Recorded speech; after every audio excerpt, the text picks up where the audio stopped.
Hi, I'm Dr. Gemma, and welcome back to Cognitive, the Knitting Psychology podcast.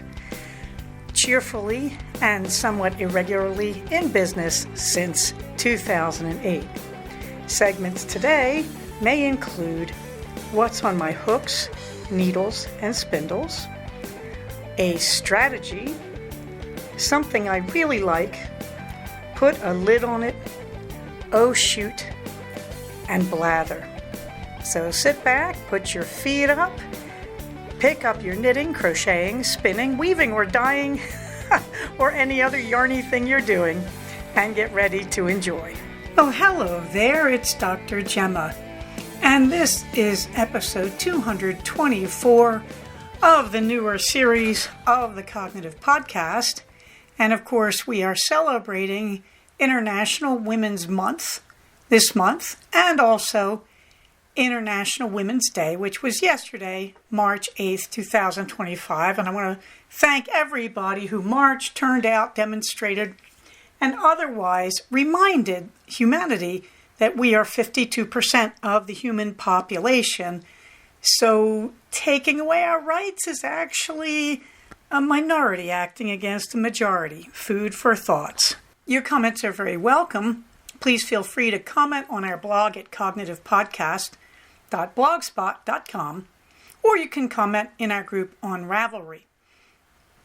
In the warm thanks department, I want to thank DC Elaine Knits, who I should probably thank almost every episode anyway, frankly, because she sends me helpful comments and does helpful things. But this time around, I want to thank her for reminding me that Mother Bear Project has announced that it is going to end the project at the end of 2025. And she gives us a link to the place where it's discussed in the Mother Bear Project group on Ravelry in their discussion section. To say that this is a tremendous loss to the world is not too much to say. Literally, Mother Bear has distributed, glad you're sitting down, hundreds of thousands of bears at this point. Cognitive was a proud member of that project.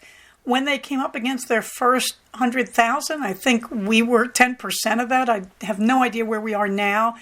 I take a lot of credit for people who were listening to the podcast and began making bears for Mother Bear, and I don't know if they're even still listening, but I'm proud of that. I'm proud of our contribution to one of the most straightforward acts of giving I have ever encountered. And I want to thank Amy, the original Mother Bear, for starting a thing that has spread so much beauty and joy in the world. Also, DC Elaine Knits told me that there was a download issue. I'm laughing because my autocorrect made that into the Iliad issue. Well, that's nice. I mean, I've really messed with my autocorrect's brain here, apparently. But anyway, DC Elaine Knits pointed out there was a problem downloading, I think, episode 223, and then she said, no, it worked. But you know what? Thanks anyway. That I am so grateful that somebody thought there was a download issue and tried to tell me right away. I really, really appreciate that.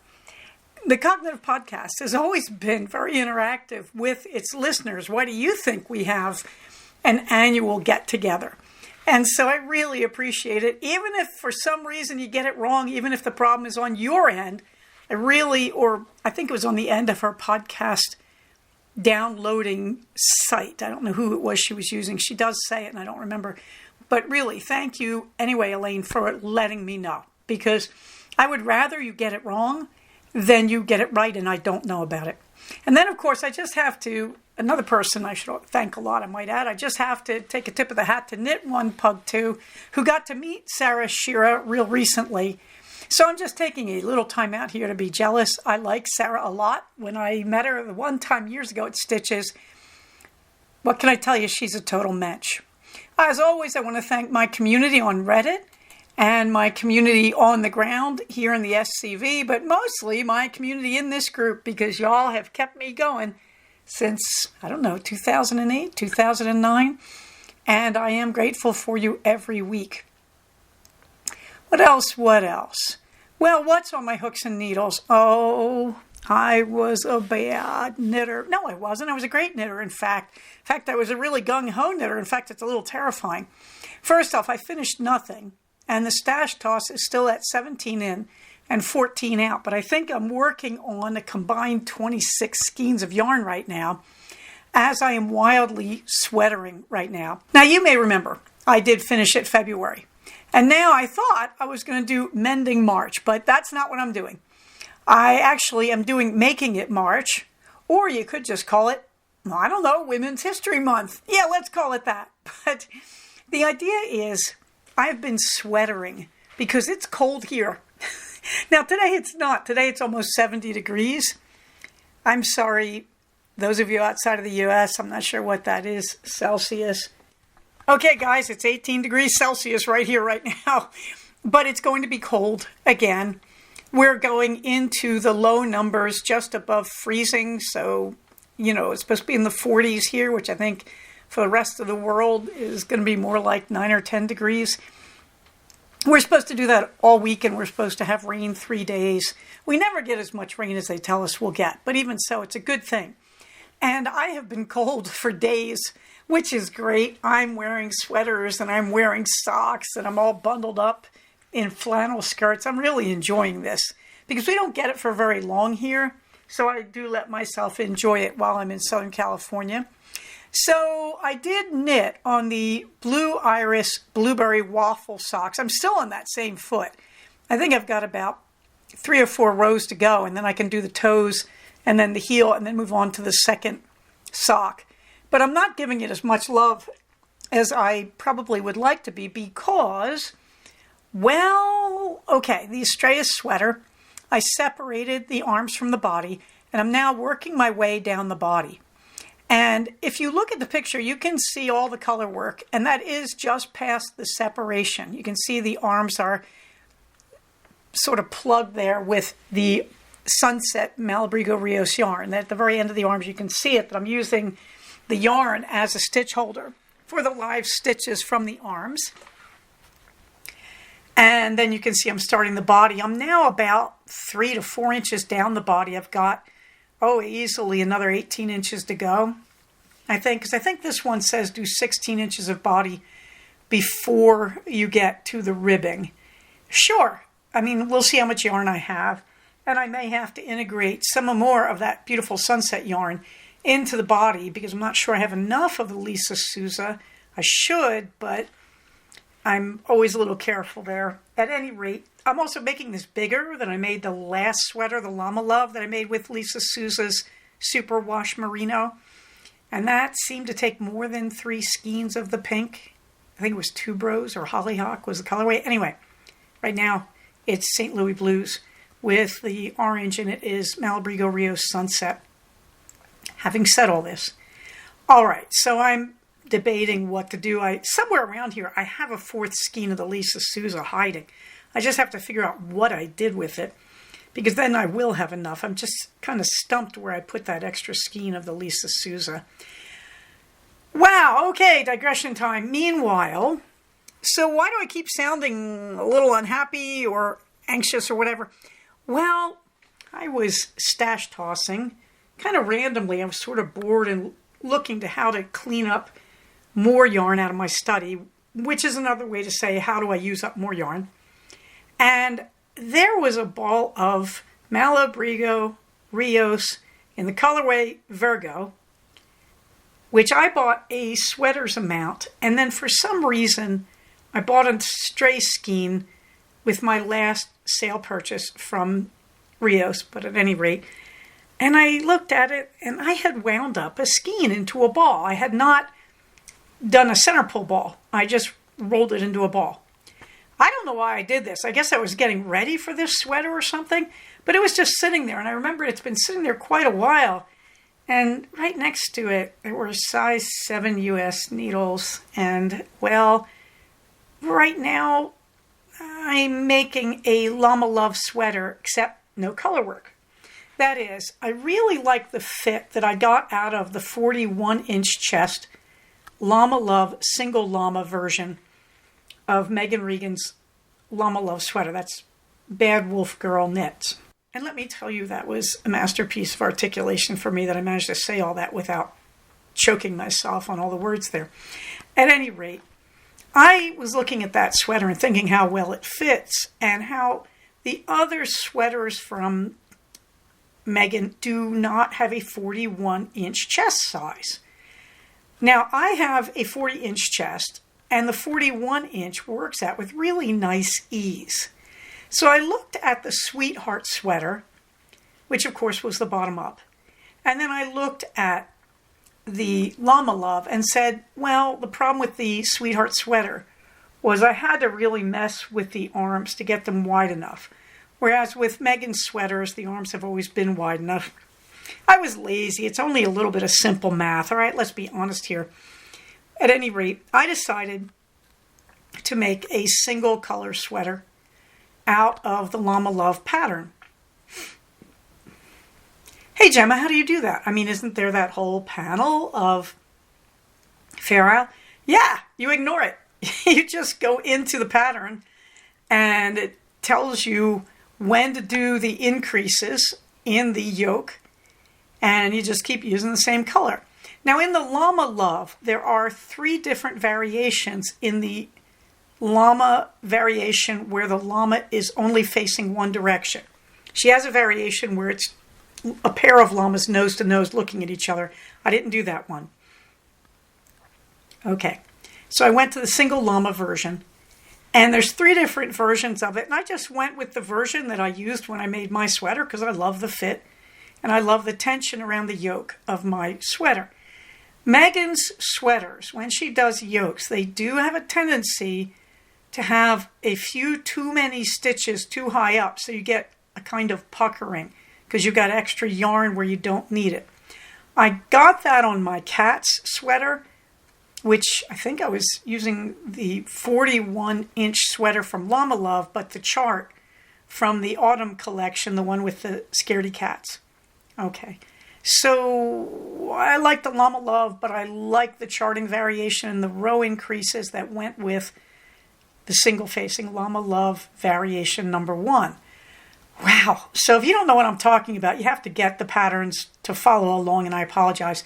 At any rate, the Virgo sweater is booking along very nicely, and I have to get through 4 increases before I get, after another handful of rows, to the separation of the arms from the body. And right now I am almost to the 4th increase before that separation happens. So it's coming very nicely, and I think right now I'm just booking through to get it to the place where the arms are separated from the bottom. Hey Gemma, what will you do then? Well, last night in bed with my new Ravelry or Ravelry pillow, I sat in bed and knitted very comfortably with my elbows propped on that big stuffed pillow. And I worked on the Astraeus and found that even in a dimly lit room, I could do the Astraeus with the dark blue Lisa Souza yarn very easily as long as my arms were comfortably propped. So I think what I'm doing is just alternating between these 2 sweaters, because the Astraeus, that dark blue yarn for me, is hard to keep knitting because of the dark color. Just like when I did the Scaredy Cats Halloween sweater, I had the same problem with the dark gray yarn, that it kind of gets hard on the eyes after a while. And it does not seem to matter whether I'm knitting with it in daylight or in dim rooms. I can only do so much of it. So I'm kind of alternating with the Virgo sweater. Hey Gemma, why don't you just go over and do the socks when you're tired of doing the Virgo sweater? The socks are in a really dark blue too. So I'm kind of resting my eyes using the Virgo sweater. Is that really true, Gemma, or did you just lose it when you saw that oddball ball of rolled yarn rolling around in your stash? I no longer know. I no longer know where the truth is. But it is one of those things, if you find a sweater pattern, and this is my point really, if you find a sweater pattern that you like and that fits you well, including one with a Fair Isle pattern on it, either in the yoke or the yoke in the body, whatever, but if you get that right, then that's your basic sweater. Keep using that as your template. That is how I work. I say this because I listen to all the other podcasters, and they're doing these glorious sweater variations with different structures and all that. I really admire that, but life is too short. For me, it's just find a sweater fit that works and keep doing it. I should also add, because I did the Astraeus with a 45-inch chest, now that I'm about 3 inches below the armpits, I am starting to do decreases on each side of the marked side seams, because I do want to bring that in a little bit. I just think that 45 inches is a little too much. Will I bring it into 40 inches? Probably not, because then I'm going to have this big bag around the chest and a fitted waist below the chest. It's kind of too weird. So I think I will bring it in a little bit. It will save a little bit of yarn. I'll probably bring it into 43 inches or so, but no more. But yes, you can do that. So I'm doing, left and right leaning increases on either side of the center seam every few rows, just to narrow it down a little tiny bit. Wow, that was a lot on 2 sweaters. But it's cold out. What I really want you to get, apart from that thing I just said about finding your template sweater, it's cold out, and I've just realized instead of doing all my mending, I can do that in the summer when it's warm and I don't have these things in my lap for very long. I can knit socks in the summer when it's hot. I can do woobles in the summer when I want to do little projects. But in the winter, I realized I am just happy sweatering. So, I've already finished 3 sweaters this winter, the 2 vests and the sweetheart. And by the time I finish here, I'm going to have 3 more. If not 4, I'm not sure about the granny square cardigan I was making. But it's looking like I'm going to come out of this winter with 6 to 7 sweaters and or cardigans and or vests. So I'm pretty happy about that. Do I need this many? Probably not. But that's nice because it means I can thin the herd of my sweaters. Now, I don't really want to. Right now, all the sweaters I have fit me well and look pretty good. I already did that thinning about, I think, 2 Christmases ago when I did my first Give Back box run, where I realized I was making vests now that fit me. So I got rid of some old vests that I'm not wearing, got rid of a few old sweaters that weren't looking good on me. So why am I still doing this? Because we are talking about moving to Minnesota in the future. That's one possibility, but it's looking pretty likely because the University of Minnesota admitted my son, and they're offering him money. We're not going to move right away because I need to keep working to pay tuition and whatnot. But at least his last 2 years of college, it's looking very possible he'll be in Minneapolis. So it's going to be heavy sweater time. Good, I've got a lot of yarn to knit in.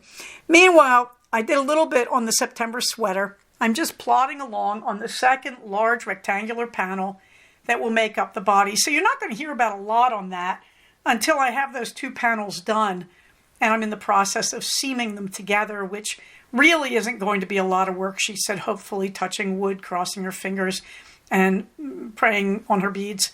But it shouldn't be. I mean, when I put together the Wrapped in Tiny Chains cardie, that was a lot more seaming, and that was a really easy afternoon. So we'll see, but probably you're not going to hear a whole lot about the September sweater for a while because it's really just popcorn crochet. It's really just that wonderful half double crochet stitch variation that I've been using. No work on the quilt squares, but I will come back because we did have another Joann's run. So I will talk about that a little bit probably in the blather. So what else now? Well, let's go to the strategy. The strategy is really about the boycotts that are going on right now. And the reason is, do you want me to get political again? No, you don't. But I will say this, and I'm going to go back to this a little bit in the blather because this is a thing that's been going on this week for us in more ways than one. But the thing that is happening with the boycotts is just a slowing down and a reconsidering of how I live my day-to-day life. Surprisingly, the boycotts are increasing my mindfulness, and I'm really liking it. Again, I keep thinking of my husband saying last week that he likes my getting off the internet. He likes himself getting off it. because he wants to return to a lifestyle that's more similar to when we were younger, in our 20s, where we went out and we did things, we paid for experiences, we had fun, we hiked, we walked, we went out to shows and movies instead of just sitting around the chair all day staring at screens. Well, with the whole boycotting movement, what I'm finding is I'm slowing down in other ways. I did not realize how much at night I was sitting online just randomly shopping. When I would get bored, I'd just go look at my wish list on Amazon and say, oh, do I deserve a new book or something like that? All right. So my life has slowed down a lot. And the interesting thing is, wherever we are going in our country, in America, and I don't know how this applies to the rest of the world, except I do know a lot of my listeners are roughly my own age all around the world. So I think in that respect, because I'm in my 60s, I'm glad to be slowing down. I'm glad to be getting out of this kind of rat race of online everything, online friendships, online news, all that stuff, that the energy level is too high. I feel like I can walk down the street anywhere in Southern California and just smell the corticosteroids burning around me. That I think we're going too fast. And I can tell you all about the biology of going too fast, but to make it brief and painless, you're killing yourself. Here's how. We've talked about stress my whole life long, and medicine has always said it's not real, it's in your head. How stupid is that? What does that translate into? It translates into we did not have the medical technology to identify visually in some way that we could all look at and nod and agree on the proof that stress is bad for us. And what's interesting about that is everybody knew about this, even back in the 80s, that things were getting too stressful. And when your whole culture, and I mean on both sides of the Atlantic, is saying we're working too hard, we're moving too fast, we're too stressed out. If all the humans are saying that, that is anecdotal evidence, and we should start examining it. But we haven't been able to really see the brain in action until the early 2000s. So most of my life, we've been in denial about stress. And yet, we know all those high-stress people who died young of heart attacks and stroke. I mean, we had the evidence right in front of us, but because we couldn't look at it and see something recognizable and share that among other people looking at the same thing, we said, no, it can't be real. It's perfectly real. Now we have the technology, we can see it. We know about hormones, way more than we knew when I got my comparative physiology master's in '82. We have MRIs. We can see what the brain is actually doing. We have CAT scans. I'm not sure how that contributes, frankly, but they're new since '82, let me tell you. We have all sorts of stuff now. We have better testing, more sensitive ways to test human blood and human bodily fluids. Okay, so now we can see this, that we need to slow down. And I think we do not pay enough attention to the bad internet habits that are speeding us up. And what are those going to be, you may ask yourself or ask me. I'm sorry, video games, some of them are going to be part of that. If you're playing some kind of rock'em sock'em action game and your heart is pounding, or you're yelling, or you're competing with other people, you're speeding up.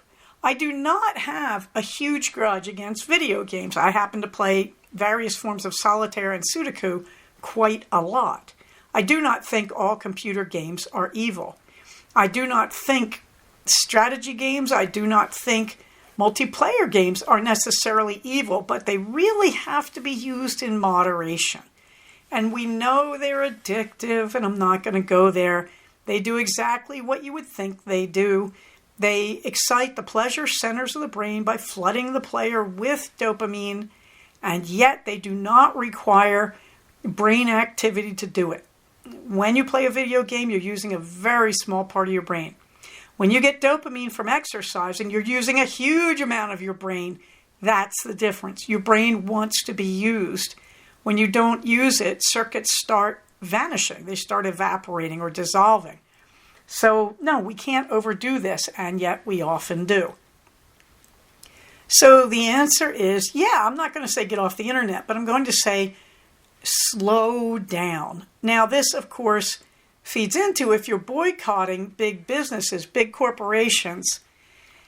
That's a challenge unto itself, but it's time to start thinking about who you're feeding, who you're giving your money to when you're using it on the internet, whether you're buying things or whether you're buying resources on a video game or time on a video game. The idea is, though, while we're in therapy with people like me, and we're talking to me about do you exercise, what we often aren't talking about is do you get away from the screens? And I have nothing against the screens. I don't think the radiation is killing you. In fact, I think our computer screens, I'm guessing, are probably carefully tailored to allow us to be exposed for incredibly long periods of time, because by allowing that, by making the screens ultra safe, we are allowing these big companies to make money by our computer habits. Okay. This is not an anti-computer rant, but it's turning into one, and I don't mean to do that. What I want you to do is slow down. And slowing down, we keep defining it as sleeping more, which is good, at least in America. We know we chronically undersleep. Slow down and sleep more, but to do that, you have to slow down brain processing a bit. And to do that, not only do you need to physically exercise your long muscles by cardio type of exercise, long muscle exercise, running, moving your arms, that sort of thing, jogging. I'm trying to say so much here. I'm going to take myself into a tangle. At any rate, not only do you have to do that, yes, lifting weights is good, but you do need to do long muscle exercise, guys. You don't just build strength. You got to use it somewhere. That's what I'm trying to say. Okay, you got to do that. But the other thing to slow down is you have to regulate your time on the screens. You have to minimize the gameplay, and you have to minimize just staring at the screens, including movie watching. You have to work on slowing yourself down by disconnecting more and by hyper-stimulating yourself less frequently.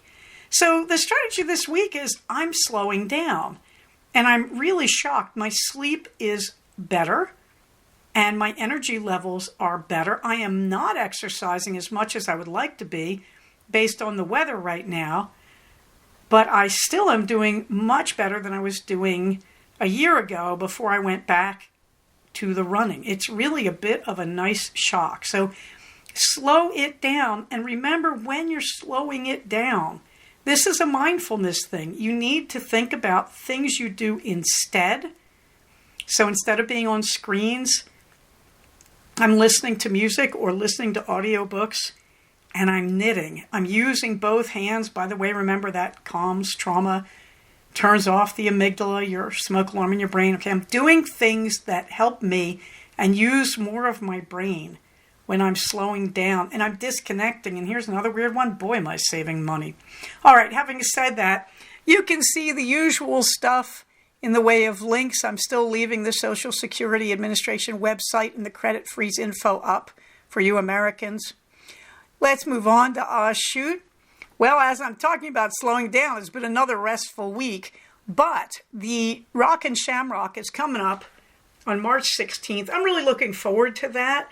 I'm not going to run a straight up 5K. I'm probably going to run it in intervals because I'm not up to a straight up 5K. Yes, I am. Yes, let's be honest, I could do that, but I'm really not good at it because I let myself slack off in January and February.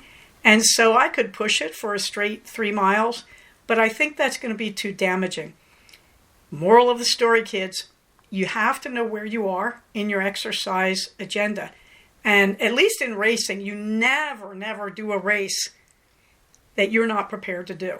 So I know I can do 3 miles if I run in intervals. If I couldn't do 3 miles, there's no way I would do these races. I've only made that mistake once in my life, and it's a very memorable problem to have. Don't do it. So you can also see after the Rock and Shamrock, as far as I know, I have nothing in April. So I'll be hanging on to around Memorial Day, which will be the the first anniversary of my returning to running, which I'm really, really happy about.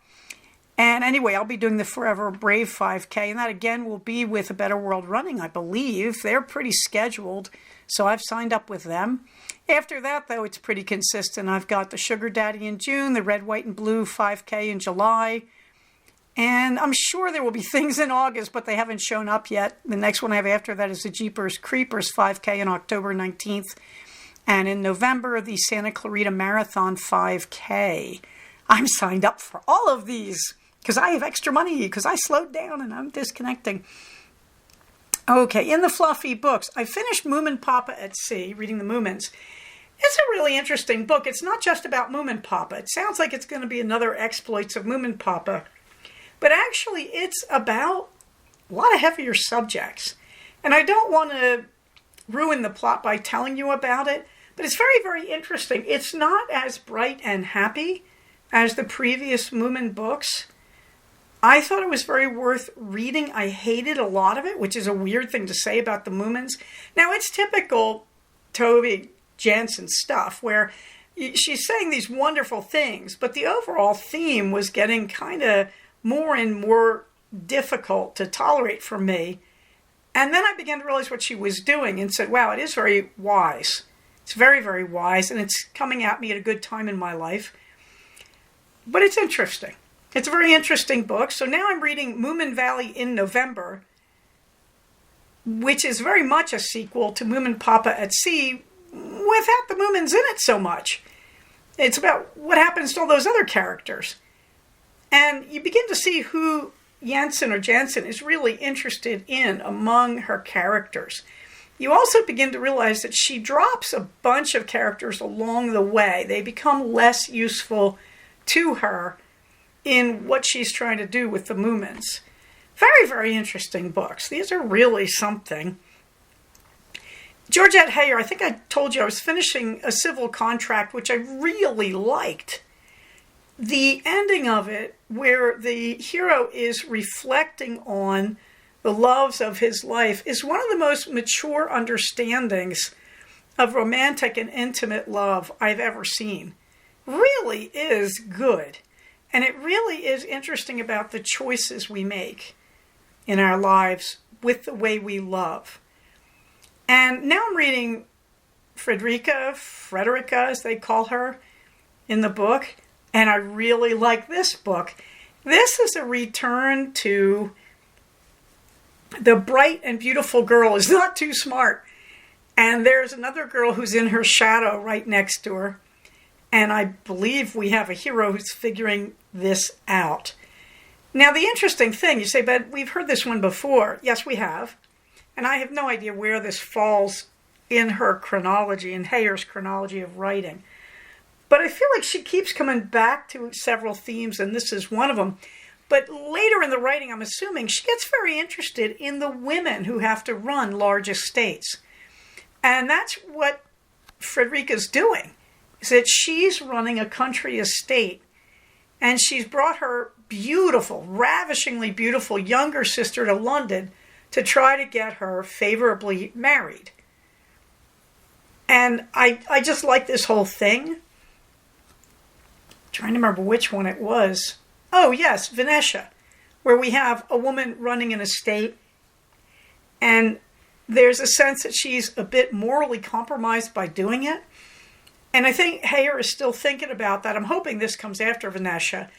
The heroines, Freddie's a little more innocent than Venetia is as a character, a little more morally, or I wouldn't say sexually, but neither one of them is wildly sexual. They're both inexperienced, but Venetia's a little more broad-minded about it all and a little more knowledgeable about it all and a little less put off by the realities of the intimacy that men of her class are experiencing before they settle into wedlock. At any rate, I really like this. I like the way Heyer keeps thinking about this. Now, I have said that hair can get disturbing because she doesn't take on social issues. She's waving them in our faces in some books, and yet she doesn't take them on. And it gets really uncomfortable in a few places. Like in these old shades, you can tell that she's getting uncomfortable by what she's doing there. And she's trying to imitate Shakespeare. And anyway, she's really uncomfortable with the risk she takes by putting a girl in boys' clothing. And I haven't read all the historical romances, so I don't know if she really returns to that. But she really works hard to point the reader's attention away from the sexual riskiness there. Okay, so she's moved away from that. She's instead talking about women who are gender bending a bit by simply taking on social roles like running an estate that are not typically assigned to them. So I'm enjoying Frederica a lot, and I am not really sure about literary predecessors that Hayer's drawing on here. It's not as obvious, or it's not being beaten into my head as much as it was in some of the other books, but I really am liking it. Also very funny at times. The little brothers are hilarious at times. Something I really like, well, I bit the bullet. I got a hot drink frother. I gave you a link to the one that is sold by my buddies over at Plum Deluxe, which I believe is a woman-owned business. Did I mention it's a National Women's Month? Yeah, Women's History Month. Yes, it is. Okay, just want to make sure y'all know that. Oh, did I also mention that Google and Apple apparently took it off their calendars, their annual calendars? They used to list it automatically and doesn't seem to be there anymore. I haven't checked. I was told that. If that's true, thanks, boys. Because, women have made no contributions in your companies, huh? Is that what you're saying? Ugh. All right. Blather. I have He's What. My son is in the agonizing last stages of auditioning for, I think, 5 lines as one of the salesmen on the train in The Music Man, which means we're listening to that patter every day. Now, my parents saw The Music Man on Broadway. They saw the original with Robert Preston, and I do not remember the female lead's name. It was not Shirley Jones. She got the movie role because she was considered more marketable in movies than the original female lead. And I apologize because I don't know her name. But I grew up hearing this, and the salesman's patter, once you hear it, it's so easily memorized. So we're all walking around the house going, you can talk, you can talk, you can dicker, you can talk, you can dicker, dicker, dicker, you can talk, talk, talk.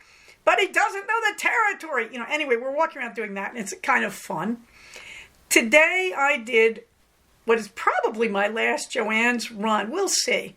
Because they're advertising hard now. Our store down in Santa Clarita has people standing on the street with signs, Joann's is closing. The sale prices are not at all good. They're now hauling stuff out of the warehouse, which is really good even with the non-sale prices. I mean, they have 20% off everything, but they jack the prices up. So 20% off is pretty normal. But I went in because I realized I want solid colors for my quilting, for future quilts. And so I went in and I just gave myself a budget and I spent it and I got some lovely dark colors. I did give in and buy one pattern fabric, a 3-yard piece, because I liked it. And I said, I don't know if I'll make any more skirts or if I'll ever get a hole in my skirts. It was weird. I'm walking down the patterned fabric shelves, and there were old friends like the skirt I'm wearing right now sitting on the bolt. And I thought, wow, I'm nostalgic about these fabrics I've already used. All I can say about that is crafters were different. Now also, it is Lent if you're Catholic. And I was raised that way, so I do notice it going by. But also there's all the boycotts going on. And one of the smartest things I've seen, which I think is a Black Southern Baptist congregation, is what I think this was. I'm sorry I don't remember the name of the minister or the pastor. But he was talking about using Lent in a reasonable way. And he said, nobody wants you to give up chocolate. Why don't you give up the patriarchy? Why don't you give up supporting companies that do not support DEI? Wow, thank you, sir. That's brilliant. So I said, yeah, okay. So that's what I'm doing. And also, one of the logics there I saw was nobody gets this perfect. And I thought, good for them. Because I don't know about my other listeners overseas here, but in America, we are very dependent on the big corporations. That's the way it's gone in our country. I'm not going to go into the politics of that. Everybody sigh with relief. And so, we can't give it all up. But one of the issues here is, well, are these boycotts doing any good? Yes.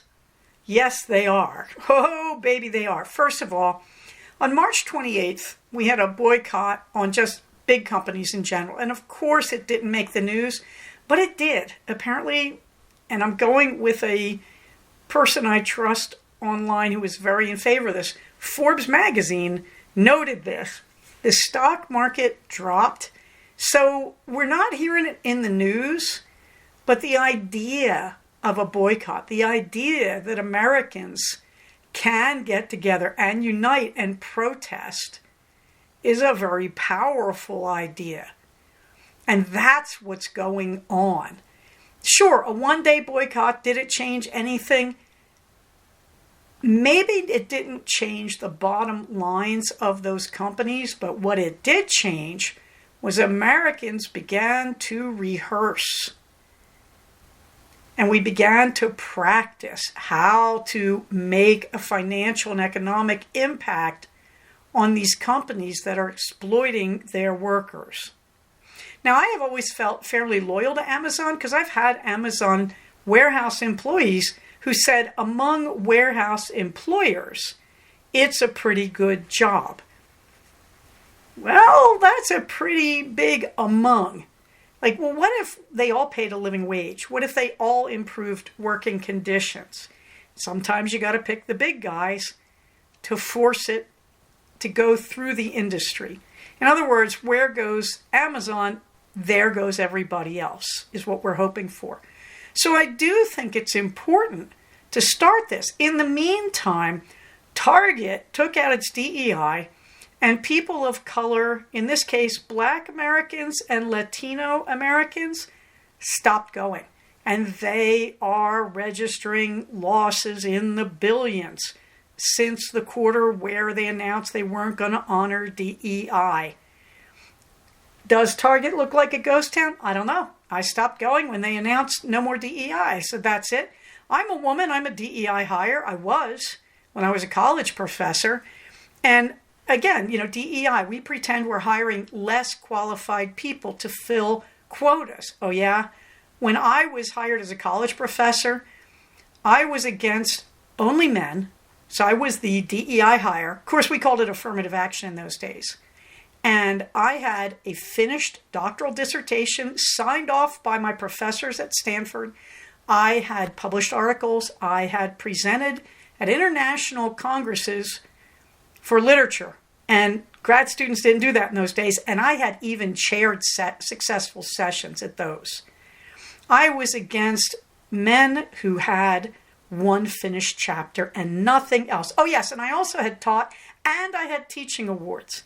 That's what a DEI candidate looks like. We have to be better.